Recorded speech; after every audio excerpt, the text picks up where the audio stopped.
He was a doctor. He was a killer. Harold Shipman lived a double life, hiding monstrous acts behind a veneer of respectability. To his patients in Hyde, England, he was a trusted physician, a reassuring presence. But behind the gentle smile and calm demeanor lurked a darkness that would shock the world. Shipman, the family doctor, was also Shipman, the serial killer, responsible for the deaths of an estimated 250 people. His weapon of choice wasn't a scalpel or a poison you'd find in a crime novel, but something far more insidious: diamorphine. This powerful opioid, better known as heroin, became his instrument of death, administered with cold calculation to unsuspecting patients under his care. They trusted him with their lives, unaware that their faith was tragically misplaced. How could a doctor sworn to heal and protect become a prolific killer? What drove Shipman to betray the very oath he took? The answers lie buried in his past, in the shadows of a seemingly ordinary life that concealed a terrifying truth.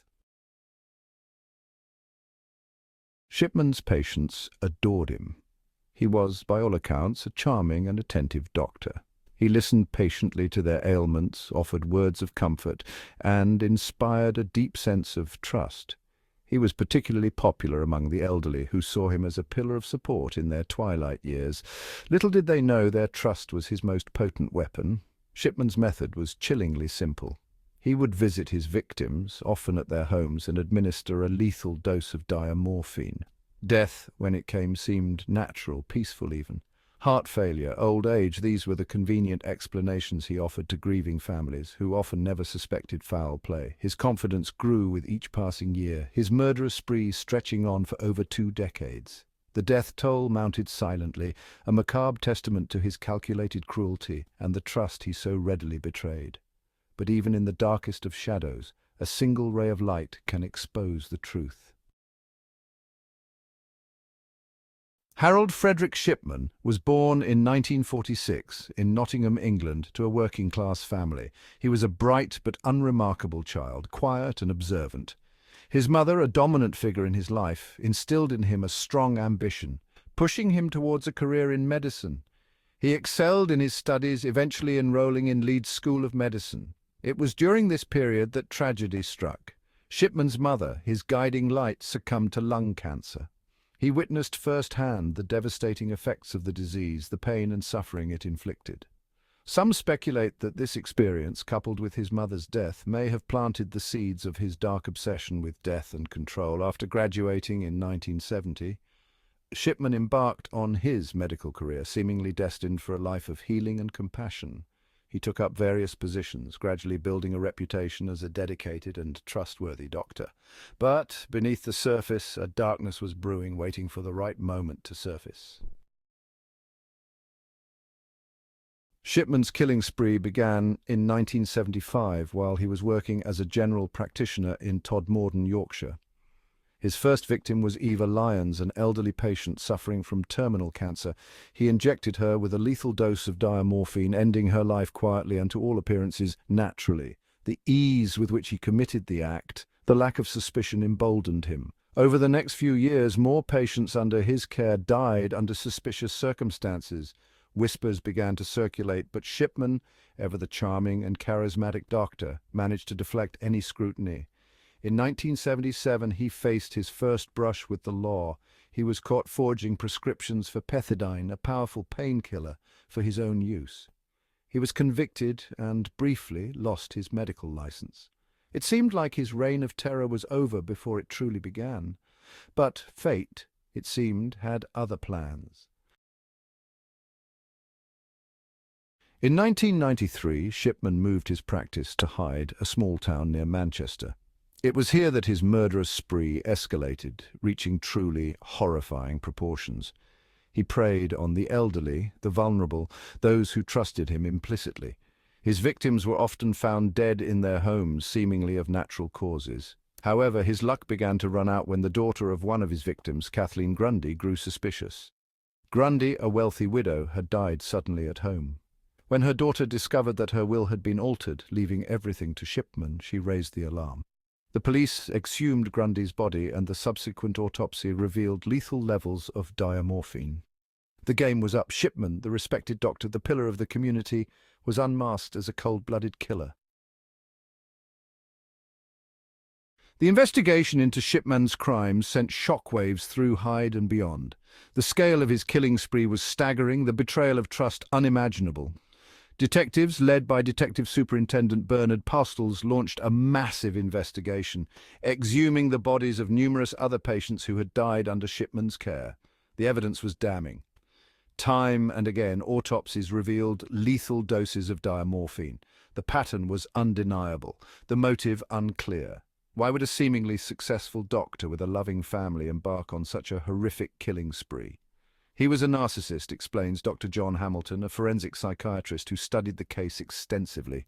He craved control, power over life and death.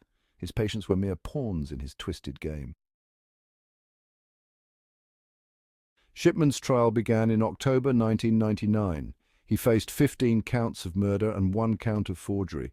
The prosecution, led by Richard Henriquez QC, presented a compelling case, meticulously detailing Shipman's crimes and the devastating impact on the victims' families. Throughout the trial, Shipman maintained his innocence, his demeanor calm and collected. He showed no remorse, no empathy for the families of his victims. The jury, however, was unconvinced.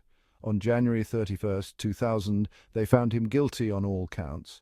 He was sentenced to 15 consecutive life sentences without the possibility of parole. The judge, Mr. Justice Forbes, described Shipman as a danger to the public and his crimes as wicked crimes. He added, "In your case, the only appropriate sentence is one of imprisonment for life."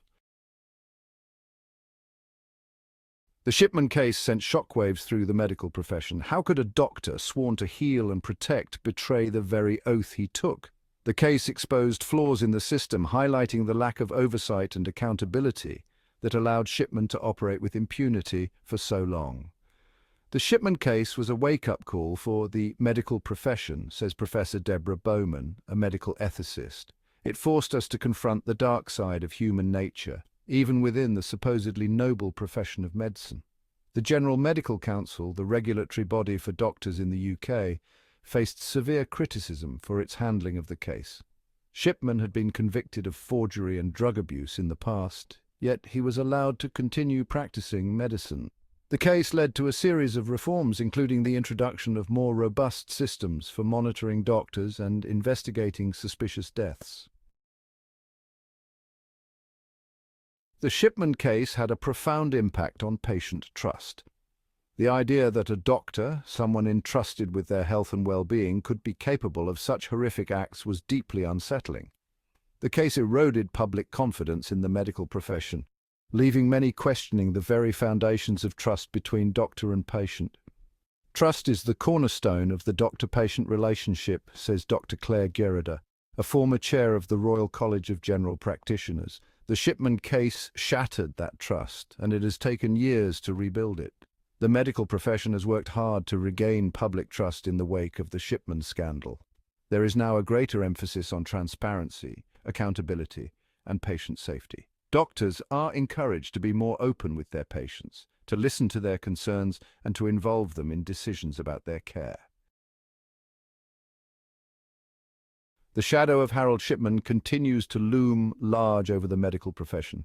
His case serves as a chilling reminder of the potential for evil, even in the most unexpected of places. It is a stark warning that no profession is immune to the darkness that can reside within the human heart. In the years since Shipman's conviction, there have been other cases of medical professionals abusing their positions of power.